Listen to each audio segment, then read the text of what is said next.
7 grupos, a ver, recordando, inhibidor de transcriptasa reversa nucleócido, inhibidor de transcriptasa reversa no nucleócido, inhibidor de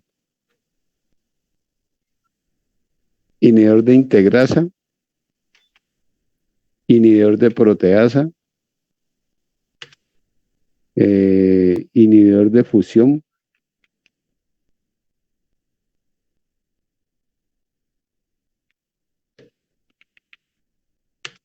hay uno que llama inhibidor de CCR5, hay unos que bloquean la entrada, hay uno que bloquea la entrada a las células, tiene una acción sobre los receptores CD4, que es un anticuerpo monoclonal que se llama ivalizumab.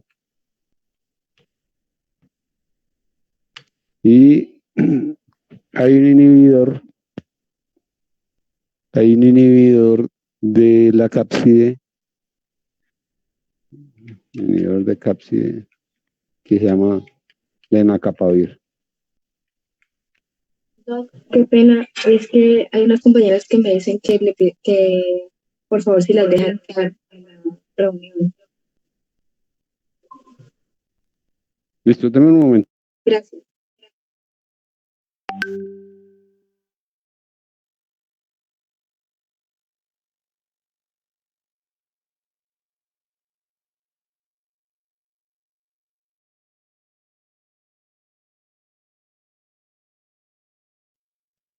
Listo.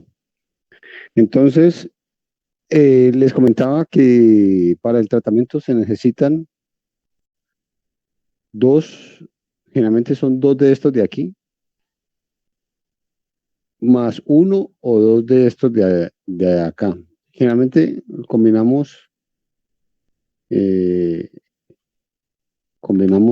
inhibidores de transcriptasa reversa nucleócido, lo podemos combinar con un inhibidor de transcriptasa reversa no nucleócido, o lo podemos combinar con un inhibidor de integrasa, o lo podemos combinar con un inhibidor de proteasa. Entonces, básicamente, estos son los grupos que más utilizamos. Estos 4 primeros grupos que están aquí, estas combinaciones. Y estas de acá las dejamos para VIH resistente, o sea, resistente a los manejos convencionales. Entonces, habitualmente hacemos combinación de, por ejemplo, les mencioné algunos medicamentos la vez pasada, ¿o no? Creo que solo las categorías de, o sea, Solo las categorías. Por ejemplo, sí, aquí una combinación muy común es tenofovir en tricitamina. Esa es una combinación muy común. Otra combinación aquí que se puede dar es una que se llama abacavir, la mibudina. Bueno, no pretendo que los nombres tengan presente que existen ese tipo de medicamentos. Aquí, por ejemplo, ¿qué tenemos? Nevirapina. Tenemos efavirenz.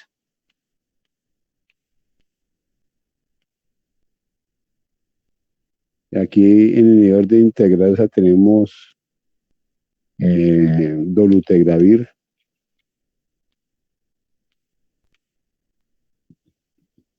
Raltegravir. Bueno, hay más.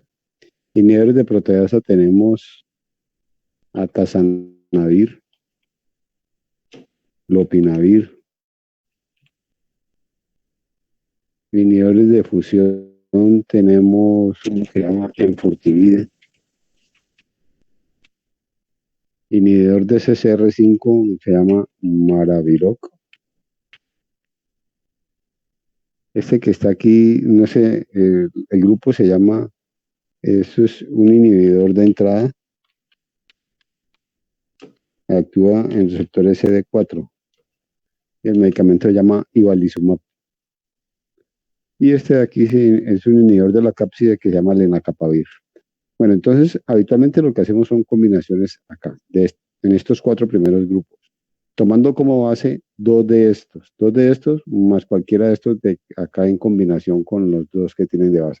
Entonces, estos son la base para manejar VIH combinación y estos de acá, estos últimos de acá son para VIH con resistencia.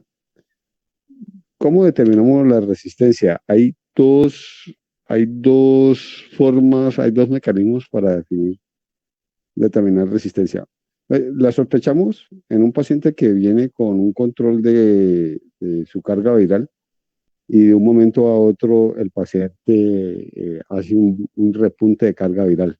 O sea, viene suprimido o viene con una carga viral en descenso y en uno de los controles la carga viral pues se eleva. Entonces hay sospecha de que está haciendo una resistencia.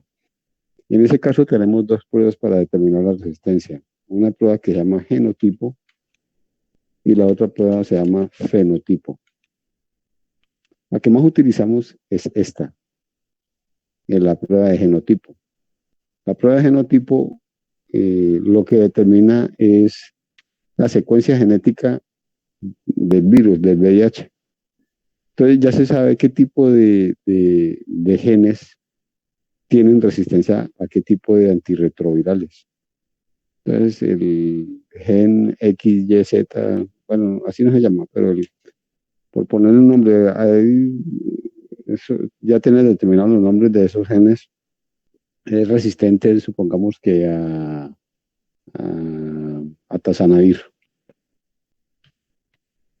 Listo, no utilizamos atazanavir.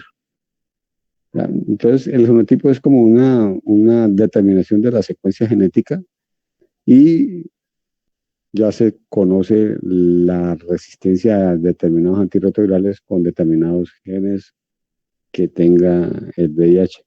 El fenotipo funciona algo similar a un antibiograma. Lo que hacen es exponer el virus ante los antirretrovirales y ver a cuál responde y a cuál no. Pero es más dispendiosa, es un poco más difícil, tal vez es un poco más subjetiva. De pronto esta es más objetiva porque detecta resistencia que incluso no se ha presentado. O sea, si el paciente todavía no está resistente a ese antirretroviral y sabemos que tiene un gen que le va a conceder resistencia en el futuro, pues obviamente no vamos a usar ese antirretroviral. Entonces la prueba que más utilizamos es esta, la prueba de genotipo. Listo. Existe, bueno, entonces ese es el tratamiento que le hacemos a todos los pacientes con VIH. Existen unos manejos para profilaxis. Acuérdense que el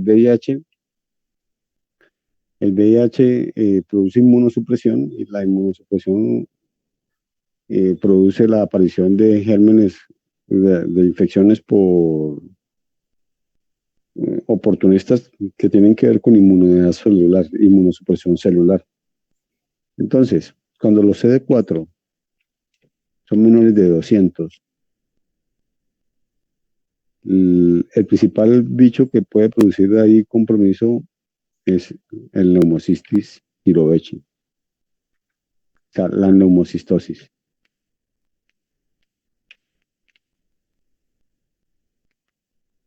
¿Qué saben de neumocistosis?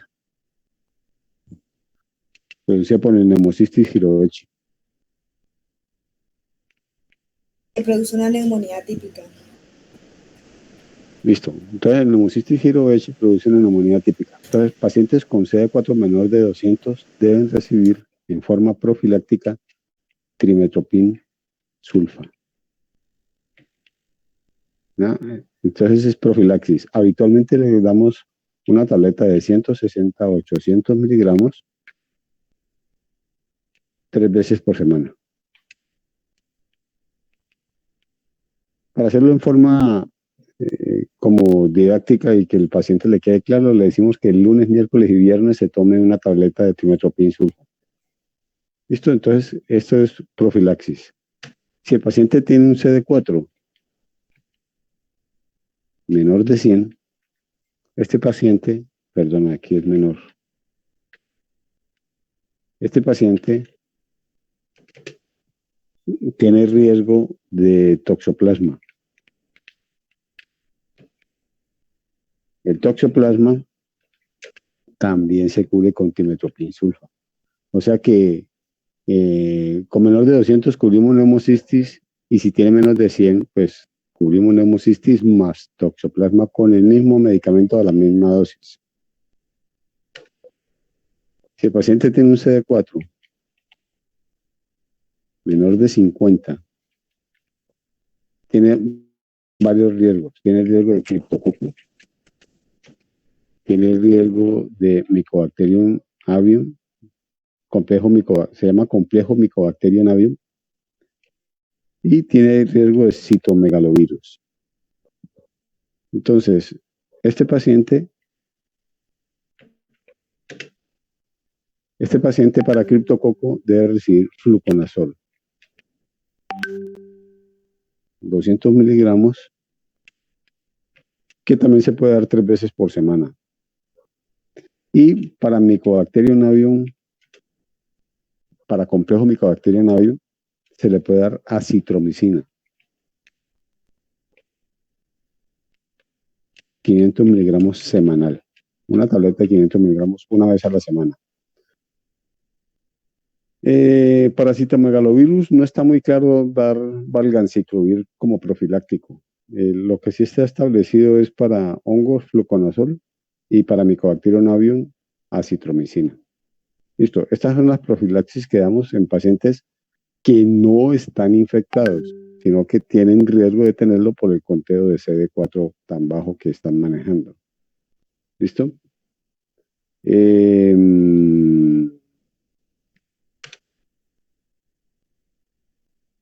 A ver.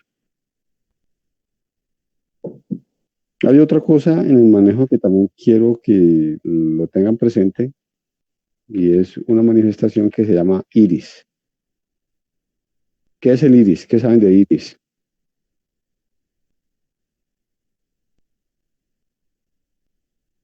¿Qué es el iris? Síndrome inflamatorio en el paciente con VIH. Se llama síndrome de reconstitución inmune.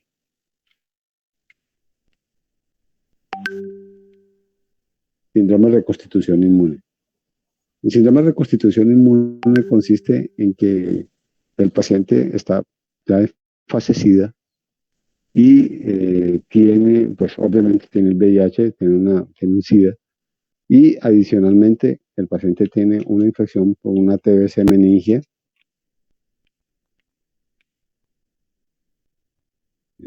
tiene una infección por una TBC meningia o tiene una meningitis por criptococo.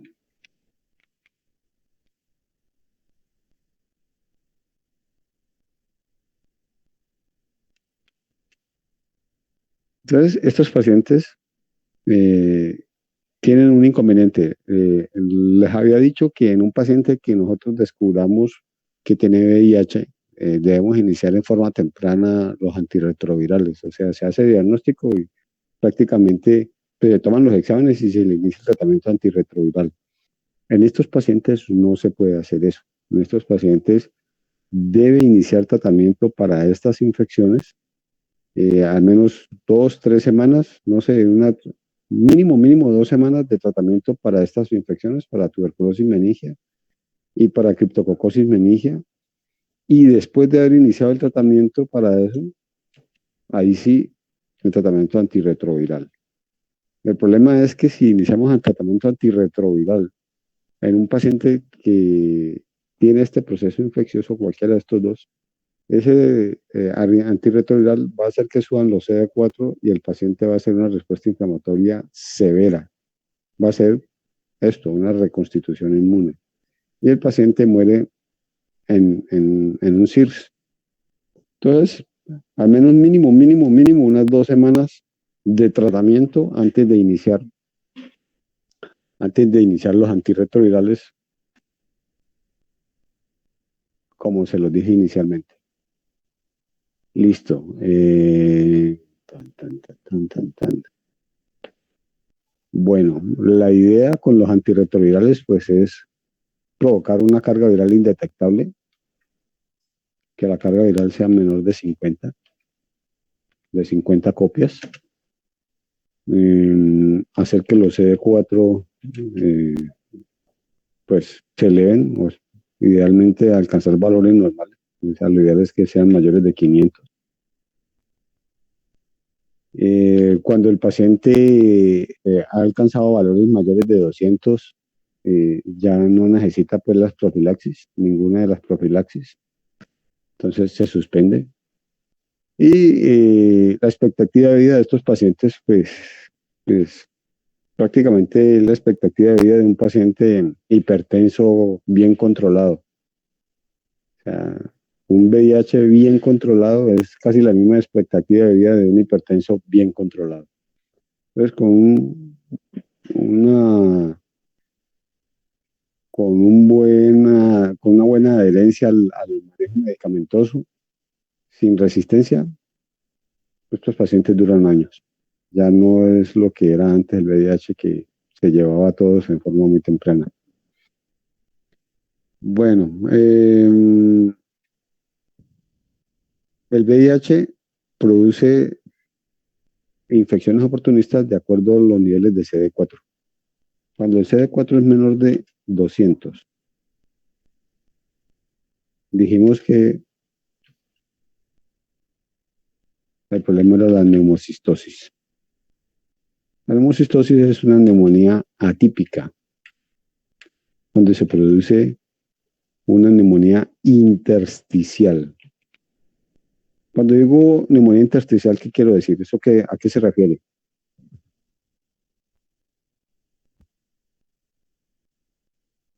Si hablo de neumonía intersticial, la contraparte de intersticial, ¿cuál es la contraparte? ¿Cómo se llama la otra?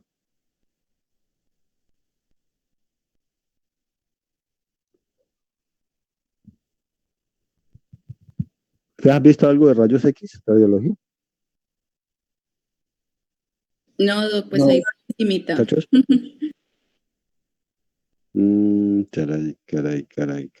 Carachas. Neumonía intersticial las neumonías radiográficamente son de dos tipos. La neumonía intersticial y la otra neumonía se llama neumonía alveolar. El nombre lo dice. En la intersticial, lo que se compromete es el intersticio, y en alveolar, pues obviamente los alvéolos. La intersticial, la manifestación radiográfica típica es la opacidad en vidrio esmerilado. ¿Alcanzaron a ver radiografías de pacientes con COVID? Nada. Tampoco. Bueno, la característica de esta neumonía intersticial es una opacidad que se llama retículo nodular. Son un poco de granitos, algo muy parecido a la TB miliar, aunque un poquito más pequeños y tal vez un poquito más juntos. Es la opacidad intersticial. La opacidad alveolar es lo que la gente llama infiltrados algodonosos. Son como motas de algodón. Entonces, lo típico, lo que quiere decir esto, que el compromiso aquí es el intersticio, o sea, el espacio que hay entre los alvéolos, mientras que en el alveolar lo que se compromete es el espacio alveolar en sí. El alvéolo se llena pues de bacterias, de células muertas, de leucocitos. Ya es como un exudado que se llena al interior del alvéolo. Este es lo que se produce en el intersticio, es la inflamación entre los alvéolos. O sea que las opacidades no son tan gruesas, no son tan algodonosas, sino que son de esta característica, como una red con unos nodulitos chiquiticos. ¿Listo? Entonces, la neumonía de la neumocistosis es de tipo intersticial, no es de tipo algodonoso, no es de tipo alveolar. Entonces se produce una neumonía atípica intersticial reticulonodular. Pues obviamente tiene síntomas respiratorios, tos, expectoración. Lo que pasa es que habitualmente la expectoración es seca.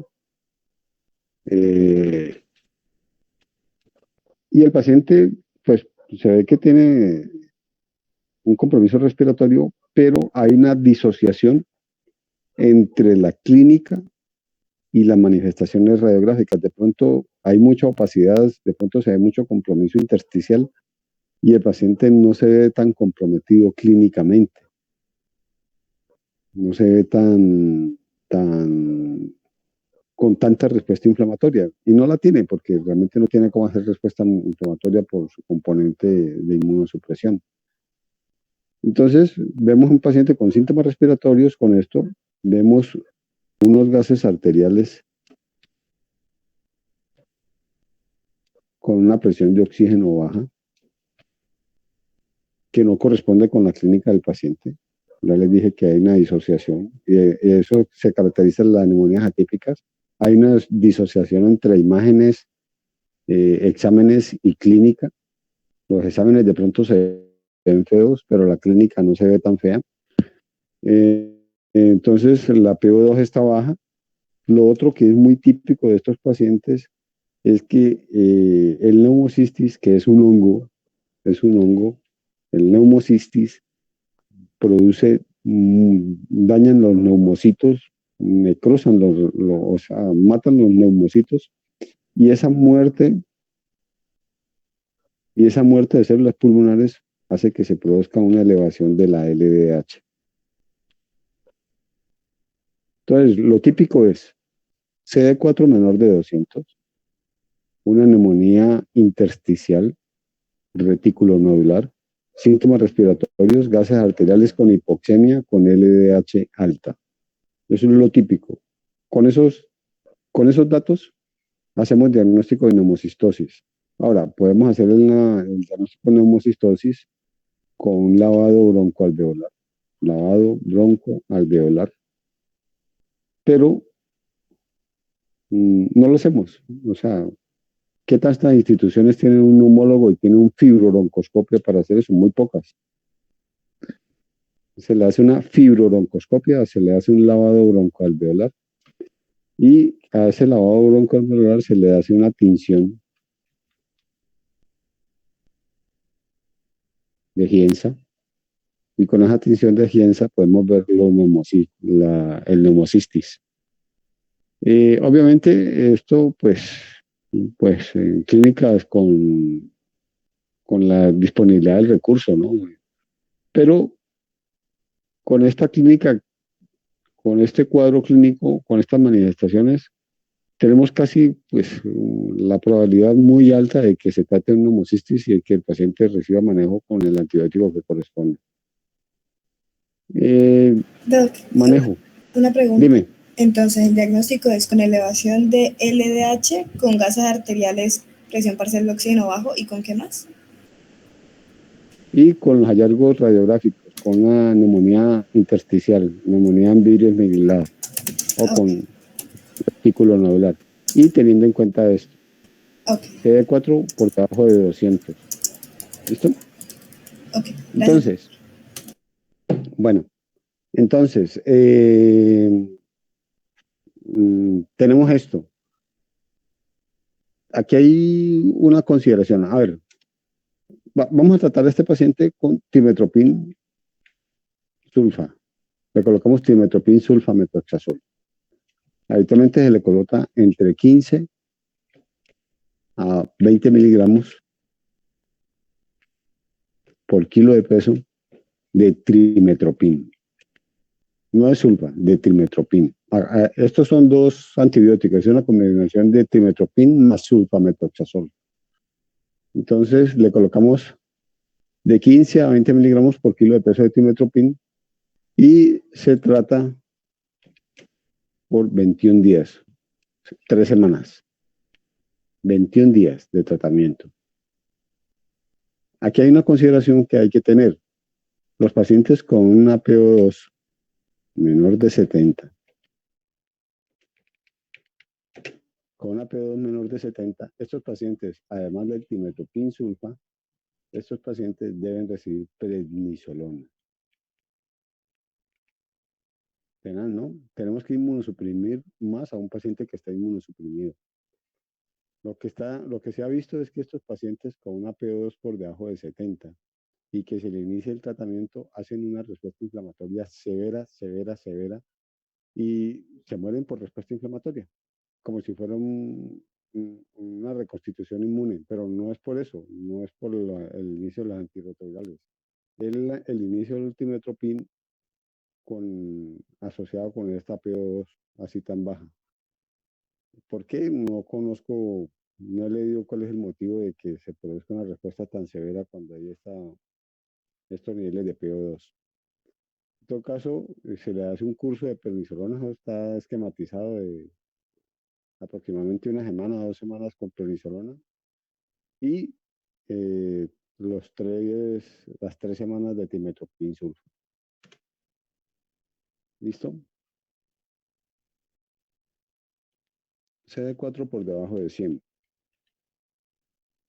El CD4 por debajo de 100, eh, aquí tenemos varios. Tenemos toxoplasmosis,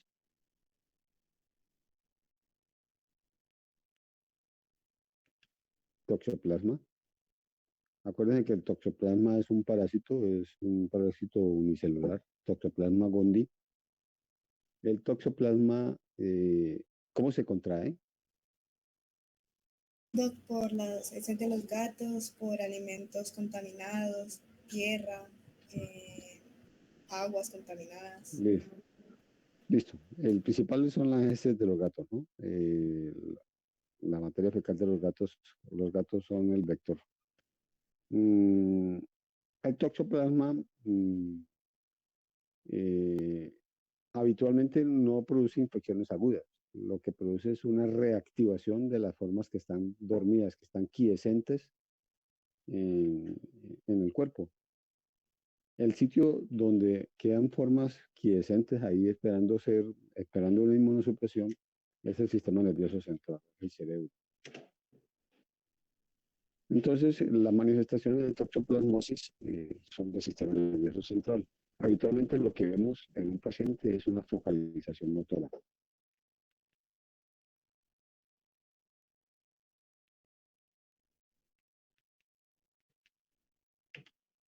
O sea, hagan de cuenta algo similar a una ACV. El paciente hace una hemiparesia o hace una desviación de la comisura labial o hace una monoparesia. Hace una focalización motora.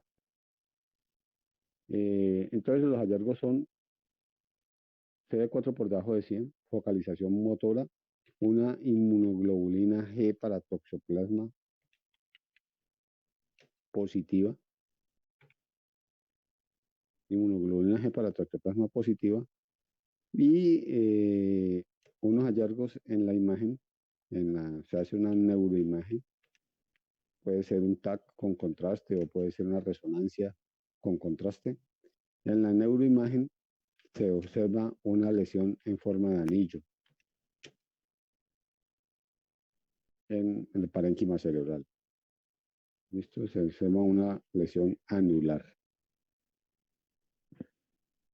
Esto es lo típico. Focalización motora, IgG para toxoplasma positivo, lesión anular y CD4 por debajo de 100. ¿Listo? Con estos hallazgos, con estas claves, hacemos diagnóstico de toxoplasma y iniciamos tratamiento. El tratamiento que utilizamos nosotros eh, es timetopin sulfa. El tratamiento de elección es un medicamento que se llama pirimetamina, de lo que está descrito en los textos, la pirimetamina. El problema es que pirimetamina no es fácil de conseguir, entonces utilizamos timetopin sulfamethoxazol, el mismo medicamento que utilizamos para neumocistis, lo utilizamos también para toxoplasma, incluso lo utilizamos como profiláctico Y el trimestoprim sulfa lo utilizamos por el doble de tiempo, 6 semanas. Trimestoprim sulfa metoxazol. El inconveniente con el trimestoprim es que el trimestoprim es un medicamento que bloquea la activación del ácido fólico. Entonces, ¿qué produce cuando se bloquea el ácido fólico? ¿Cuál es la manifestación? ¿Cuál es la manifestación? Anemia megaloblástica. La anemia megaloblástica, ¿cierto? Se va a producir una anemia megaloblástica. Entonces, en estos pacientes que se ha recibido tan prolongado durante tanto tiempo el trimestoprim sulfa, utilizamos ácido folínico,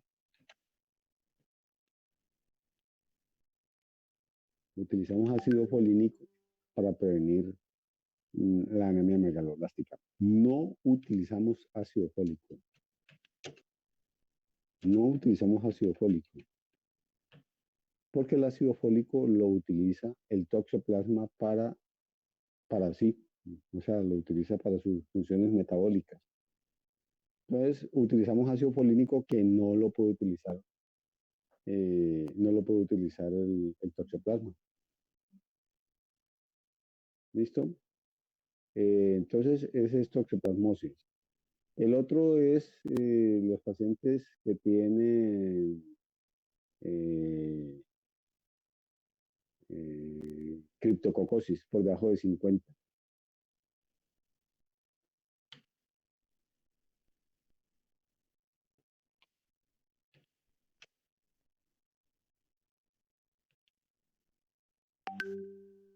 El criptococo es un hongo. El criptococo produce una meningitis por criptococo. Entonces va a producir signos meningios, rigidez de nuca, signo de Kerner, signo de Brusitsky. Va a producir hipertensión endocraniana. Entonces, ¿cuál es la manifestación de la hipertensión endocraniana? Clínicamente, ¿qué hace el paciente?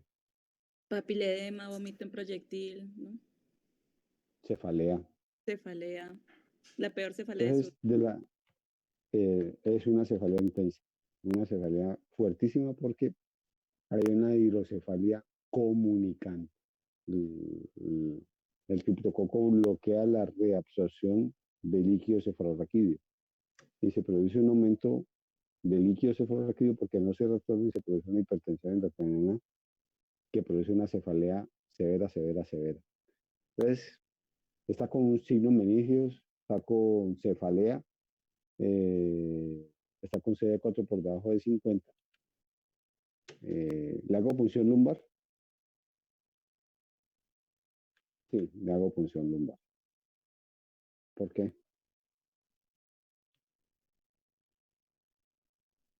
Hay que hacerle punción lumbar, Para antes le ayuda. leucocitosis, ¿Mm? proteína, ¿Cómo, perdón? leucocitosis, para ver si hay células, pues leucocitosis y eso, y la glucosa en líquido. ¿Cómo está la glucosa? Mm, elevada. Glucosa, glucosa, glucosa. ¿Usted come glucosa? Todos Sí, comemos glucosa. Sí, sí. sí, todos comemos glucosa. Los que no comen glucosa son los virus.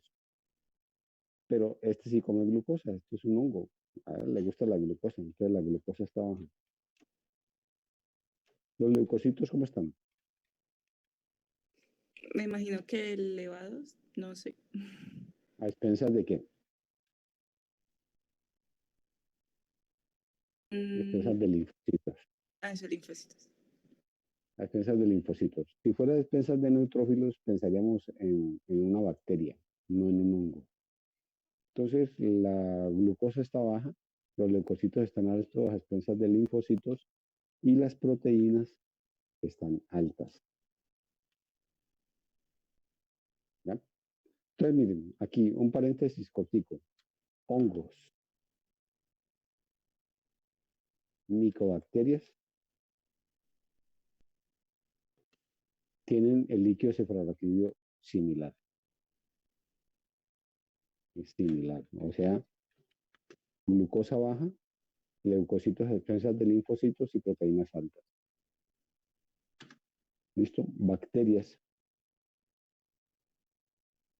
Tiene glucosa baja, leucocitos, pero defensas de neutrófilos y proteínas altas. Y los virus tienen glucosa normal. Ellos no necesitan glucosa. Linfocitos altos y proteínas altas. Listo. Entonces, en un hongo vamos a encontrar esto. Leucocitos, defensas de linfocitos, proteínas altas y glucosa baja. A este paciente aquí se le piden dos cosas. Se le pide una tinta china. Y la tinta china va a mostrar levaduras. Hay una tinción, se hace con tinta china. En levaduras. Y otra cosa que se hace en el líquido cefalorraquídeo es el antígeno para criptococcus, que obviamente pues, va a salir positivo en el líquido cefalorraquídeo. Entonces tenemos este cuadro clínico, meningitis, cefalea, tenemos CD4 por debajo de 50, tenemos esta PL, entonces el paciente tiene una criptococosis. ¿Listo? Dijimos que estos pacientes deben esperar unas 2 semanas para iniciar tratamiento antirretroviral, pero hay que iniciar el tratamiento para el criptococo. El tratamiento es anfotericina B. Ese es el antimicótico que se utiliza en estos pacientes. Listo. Aquí hay otro bicho que está por debajo de los 50 que llaman Mycobacterium avium complex, complejo Mycobacterium avium, MAC, por debajo de 50 CD4. El Mycobacterium, Mycobacterium es una micobacteria, ¿no? De la misma familia de la tuberculosis.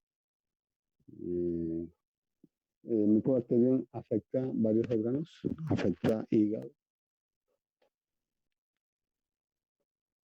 afecta médula ósea y puede producir pancitopenia secundaria.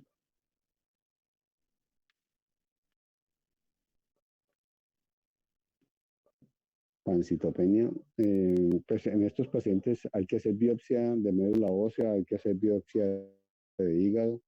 Habitualmente, muy frecuentemente tienen la fosfatasa alcalina alta.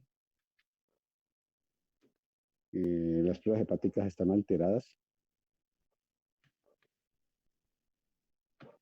Pruebas hepáticas alteradas con fosfatasa alcalina alta y pancitopenia. Entonces, estos pacientes, el diagnóstico es con biopsia de tejido y a la biopsia se le hace tinción con baciloscopio, se tiñe con la misma tinción de Sil-Nielsen, el que se hace para tuberculosis, se hace también para Mycobacterium avium. En tratamiento también utilizamos unos medicamentos parecidos, etambutol, rifampicina.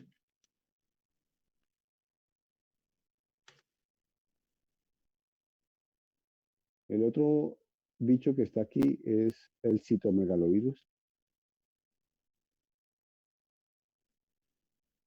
también por debajo de CD4 de 50. El citomegalovirus puede afectar muchas partes, puede afectar el cerebro, puede producir una encefalitis,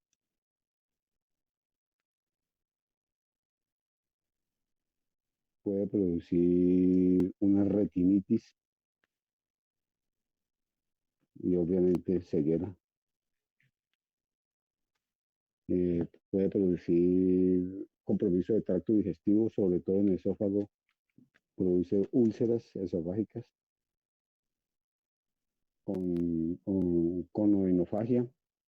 El diagnóstico, pues hay que tomar, por ejemplo, el líquido cefalorraquídeo se puede tomar en una PCR una reacción en cadena en polimerasa. Eh, en retina, pues necesitamos un oftalmólogo.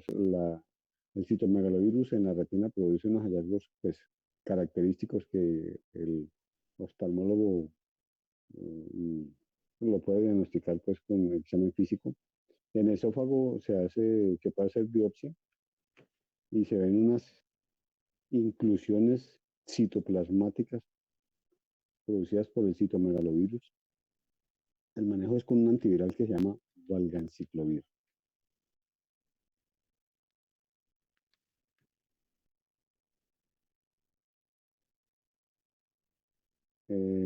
A ver qué más hay por aquí. Tan.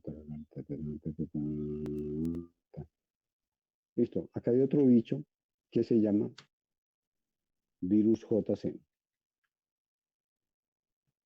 ¿Qué produce el virus JC?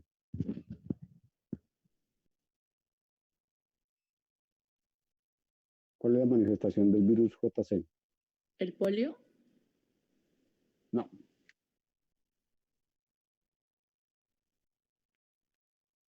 No, la verdad, no sé. ¿Leucoencefalopatía? Leucoencefalopatía multifocal progresiva. Virus JC, raro, ¿cierto? Es un virus raro. Implica así una inmunosupresión profunda, pues debajo de 50 de CD4 es una inmunosupresión profunda. El nombre lo dice. Cuando uno ve esta palabra leuco se refiere a blanco. O sea, este es un compromiso de la sustancia blanca del cerebro. Hay un daño de la sustancia blanca. ¿La sustancia blanca de qué está compuesta? ¿De qué está compuesta la sustancia gris? Ah, pues, pregunta de primero de primaria. ¿De qué está compuesta la sustancia gris? De los cuerpos neuronales. Nerviosas, ajá, cuerpos neurales. De los, exactamente. La sustancia gris está compuesta de los cuerpos neuronales y la sustancia blanca está compuesta de los axones. Entonces, la leucoencefalopatía multifocal progresiva es un compromiso de sustancia blanca del cerebro. Y el nombre lo dice, es multifocal, o sea, no se queda en una sola zona, en múltiples zonas del cerebro está comprometida y poco a poco, a medida que progresa la inmunosupresión, progresa también la infección por este virus. Entonces produce muchas manifestaciones que, pues, que comprometen pues todas las acciones, o sea, no es como el toxoplasma, que uno dice, una hemiparesia y entonces ahí está la lesión, no, estas son múltiples lesiones en diferentes partes del cerebro. Y esto tiene un inconveniente, no hay tratamiento para esto. El único tratamiento para esto es reconstitución inmune, es tratamiento antirretroviral. Que el paciente reciba los antirretrovirales y pues cuando mejore su sistema de defensa pueda defenderse contra este virus. No hay ningún antiviral contra el JC. El diagnóstico se hace con líquido cefalorraquídeo y se le pide una prueba en reacción de cadena de polimerasa, una PCR para virus JC en líquido cefalorraquídeo. Hay otras manifestaciones, por ejemplo, sarcoma de Kaposi. ¿Quién lo produce? ¿El herpes tipo 6, 8? No me acuerdo. 8. Herpes tipo 8. El sarcoma de Kaposi puede dar en personas que no tengan VIH. ¿Sabían o no sabían? No. Listo. Lo típico es, puede dar en personas que no tienen VIH, pero deben cumplir unos requisitos. Deben ser mayores de 65 años.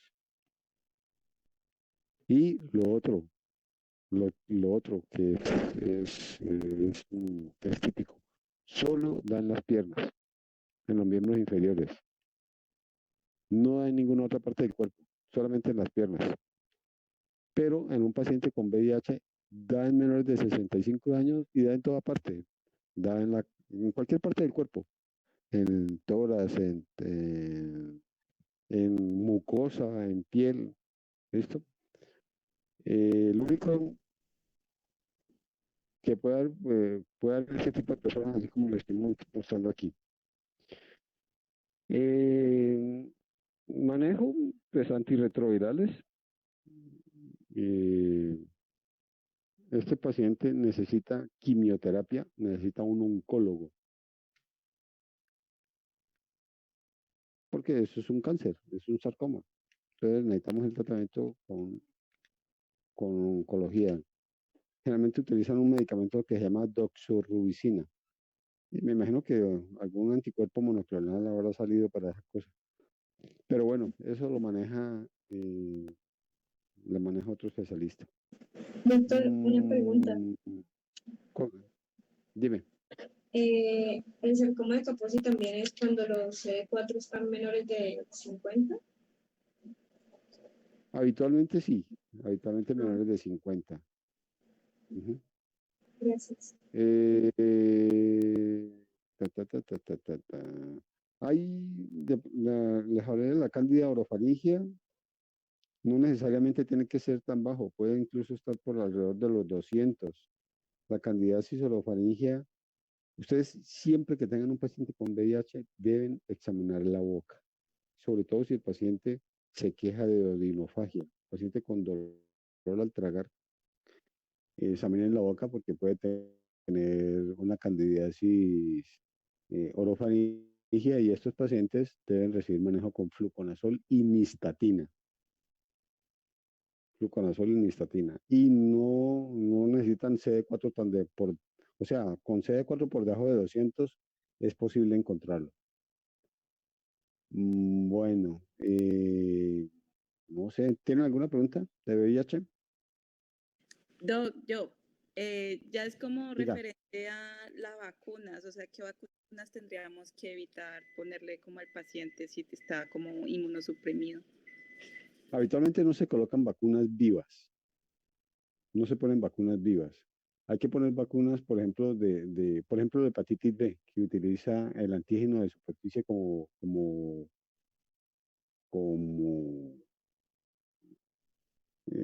como inmunoestimulante, ¿sí?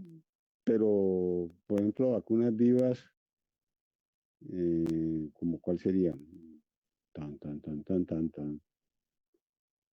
Eh, de pronto los de influenza serían algo riesgoso. Tal vez cuando tenga unos CD4 ya más altos se podrían utilizar, pero en pacientes tan inmunosuprimidos no. Hay otra cosa, hay algo más. ¿Qué más? Ah, una cosa por acá arriba. Aquí hay una cosa que es relativamente nueva en esta parte de aquí, en esta parte, en tratamiento antirretroviral. Hay una combinación nueva de un medicamento que se llama cabotegravir, o sea, hace parte de este de aquí.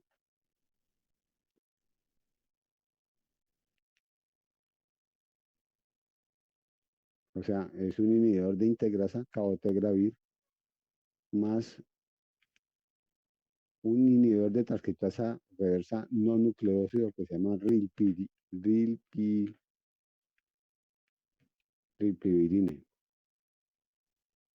Cabotegravir más rilpivirine, esta caraja. O sea, inhibidor de integrasa más inhibidor de transcriptasa reversa no nucleósido, rilpivirine. Este medicamento, este medicamento se puede utilizar en pacientes que tengan él solito, tiene una ventaja grande. Es una inyección que se aplica una vez a la semana o cada 2 semanas, dependiendo de la dosis. Con una sola inyección tiene y no necesita ningún otro esquema adicional. Solamente, solamente estos dos medicamentos, pero debe cumplir algunas condiciones. Uno, que sea HIV Acuérdense que hay dos tipos de HIV, HIV-1 y HIV-2. El HIV-1 es el que habitualmente tenemos en esta zona y el HIV-2 es el que predomina en África. El HIV-2 es menos, es un poco menos agresivo que el HIV-1. El 1 es más patógeno. Y que sea un HIV-1 y lo otro es que tenga una carga viral por debajo de 50, sostenida. Entonces, estos pacientes que vienen con un tratamiento así de este tipo se puede hacer simple, colocarle una inyección cada semana o cada 2 semanas y ya con eso es suficiente. Mm, Se simplifica demasiado, demasiado el tratamiento con este nuevo esquema que se está utilizando ahora. Bueno, no sé, ¿alguna pregunta?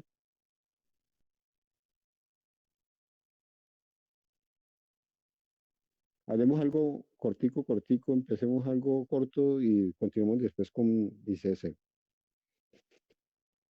ICC, listo. Eh, ¿Qué es gasto cardíaco? ¿Gasto cardíaco qué es?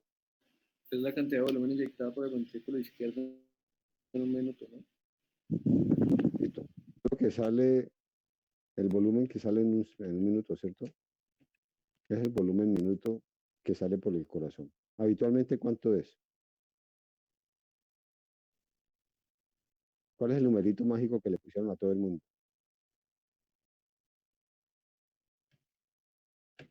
6 litros de sangre. 5 Ajá. litros.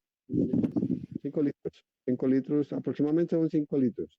Aproximadamente la volemia, uno lo calcula 80 cc por kilo de peso. Esa es aproximadamente la volemia de una persona.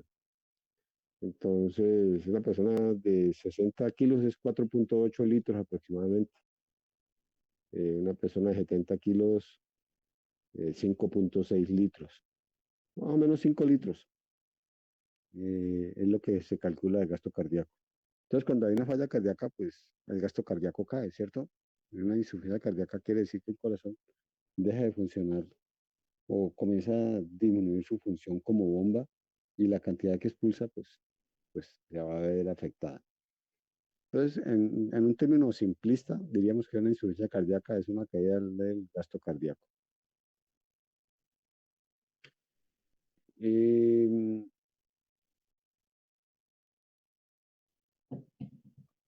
Nosotros podemos clasificar la falla cardíaca en diferentes formas, ¿cierto? Podemos decir que es aguda. ¿Cuándo es aguda? Pues cuando es aguda.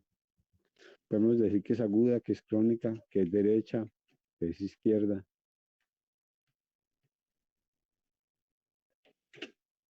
Podemos decir que la FEBI está disminuida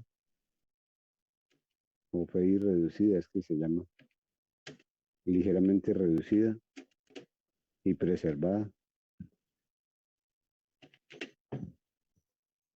¿Qué más le podemos decir a eso? Aguda, crónica, derecha, izquierda, reducida, ligeramente reducida, preservada. Compensada y descompensada. Eh, bueno, sí, descompensada o compensada. Bueno, entonces podemos decir que la ICC es de varias formas.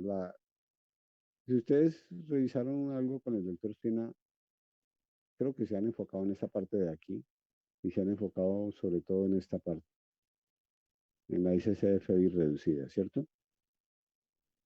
Bueno, ¿qué es FEBI? ¿Qué significa Fracción FEBI? de eyección del ventrículo izquierdo. Fracción de eyección del ventrículo izquierdo. ¿Qué es fracción de eyección del ventrículo izquierdo? ¿Qué es esto? Es como el porcentaje de sangre que expulsa cada latión. Listo. ¿Cómo es la fórmula? Es volumen de fin de diástole o Volumen de fin de diástole. no me acuerdo si es menos por volumen de fin de sístole. Es que no me acuerdo si es menos o por ahí. Creo que es menos. Volumen de fin de Menos. sístole sobre volumen de diástole por 100. Es así, no estoy mal. Por 100. Así, sí, sí. Perfecto, así es. Eso es. Volumen de fin de diástole menos volumen de fin de sístole sobre volumen de fin de diástole por 100. Entonces, es cuando tiene la mayor cantidad de sangre del corazón en un momento dado, que es al final de la diástole, o sea, el volumen telediastólico. Volumen telediastólico o volumen de fin de diástole es lo mismo. Menos la cantidad, cuando el corazón tiene la menor cantidad de sangre, que es el volumen de fin de sístole, sobre el volumen de fin de diástole por 100. ¿Sí es cierto? Eso es FEBI.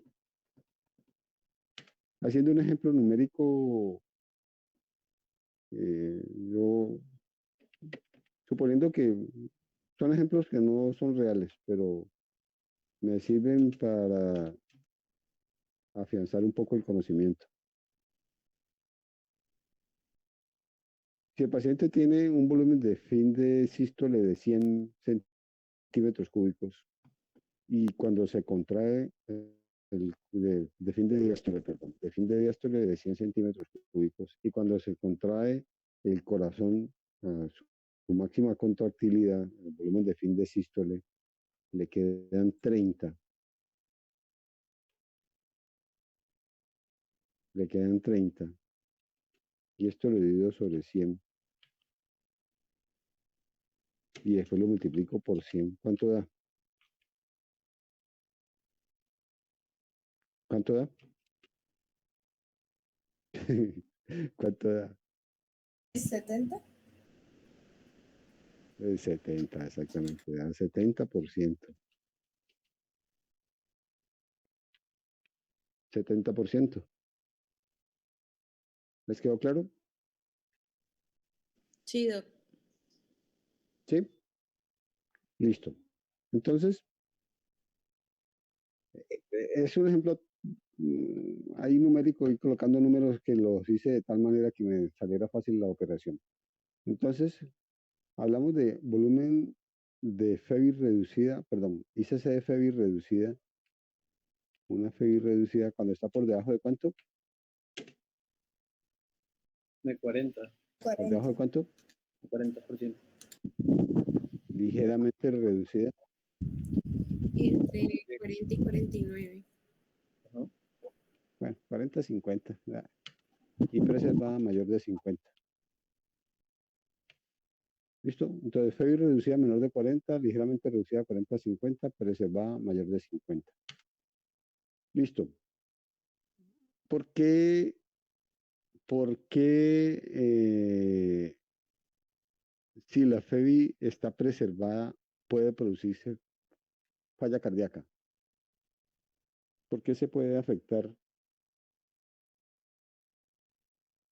¿Por qué se puede afectar el gasto cardíaco? ¿Cuál es el motivo teniendo tan buena contractilidad del corazón? Porque eso ya dependería de otros factores como la frecuencia cardíaca y otra cosa, ¿no? No, No es porque el corazón como que pues pierde su capacidad de relajarse, entonces la capacidad de tener más sangre y pues por ende bota menos sangre a la hora que se contrae. sí, por ahí es.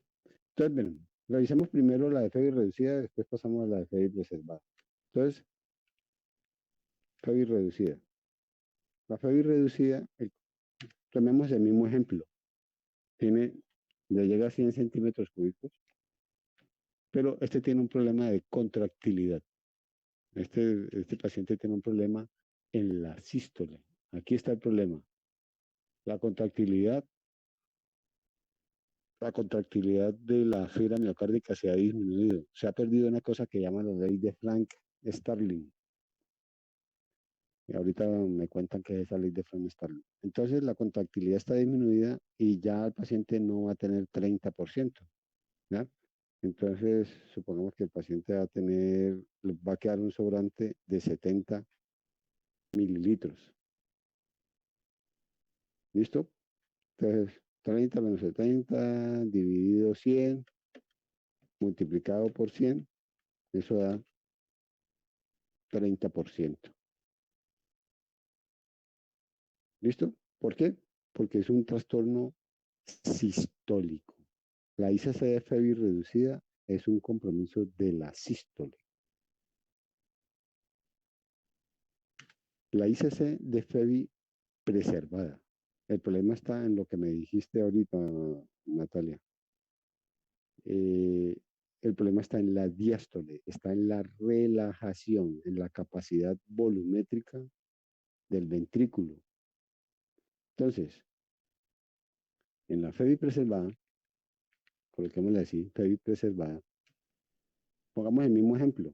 El problema está en la diástole, el corazón tiene un aumento en la rigidez y una disminución de la relajación, no se relaja fácilmente y están las paredes rígidas, entonces el llenado ventricular está comprometido. Entonces ya no se va a llenar con 50, con 100, perdón. Entonces, en este caso, se va a llenar, supongamos, con 50. ¿Ya? Se va a llenar con 50. Pero, eh, pero tiene buena contracción. Tiene buena contracción y entonces bota casi toda la sangre, 45. Son ejemplos tontos, pero bueno. ¿Cuánto da eso? ¿Cuánto da eso? 5%, ¿no? Oh,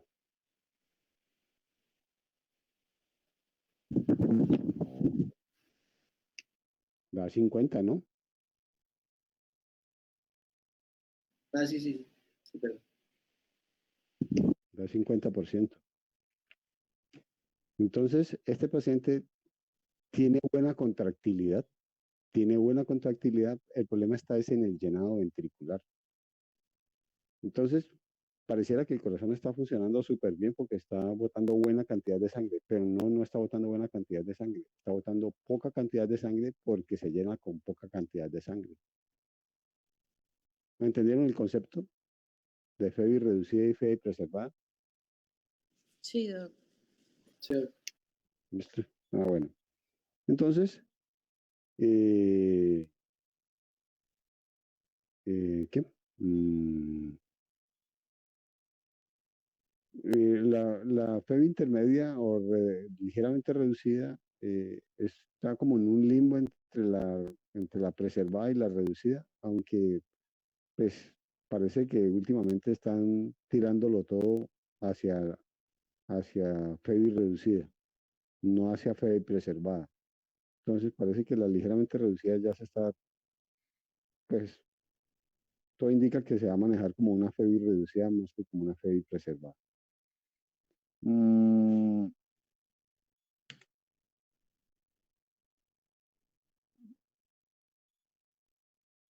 ¿Qué se produce? ¿Cuáles son las respuestas compensatorias? La respuesta compensatoria del organismo ante una ICC. ¿Qué hace el organismo para compensar esa disminución del gasto cardíaco? Activar el eje renina-angiotensina aldosterona, activación simpática con catecolaminas.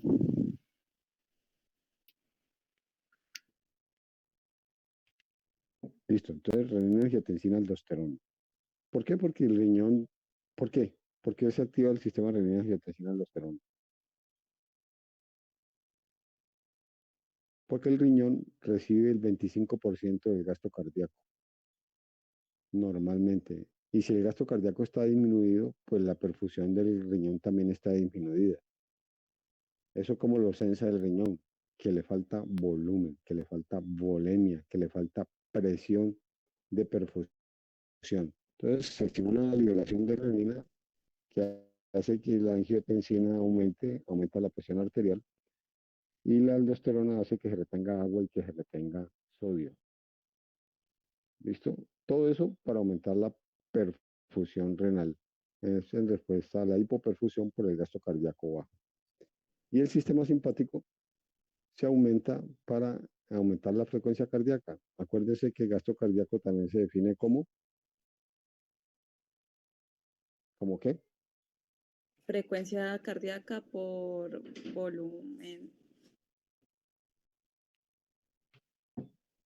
Sistólico. Por Volumen de volumen sístole latido. Sí. por frecuencia cardíaca. Pues sí, volumen sistólico, el volumen latido. Entonces, si aumentamos la frecuencia cardíaca, si el gasto cardíaco es igual a esto, y aumentamos la frecuencia cardíaca, pues obviamente vamos a aumentar el gasto cardíaco para tratar de compensar. Entonces, se va a producir una respuesta del sistema RA y un de sistema simpático. Y dejemos ahí, muchachos. La próxima terminamos ICC. ¿Cuándo tienen examen? El El 14. 14 de marzo. 14. Ah, bueno, listo. Bueno, ¿tienen tiempo todavía? Bueno, muchachos, dejemos ahí. Nos vemos la próxima semana. Que Dios los bendiga, que estén muy bien. Gracias, Hasta Doc. luego, que esté bien. Gracias. Hasta luego. Hasta luego. Chao, chao.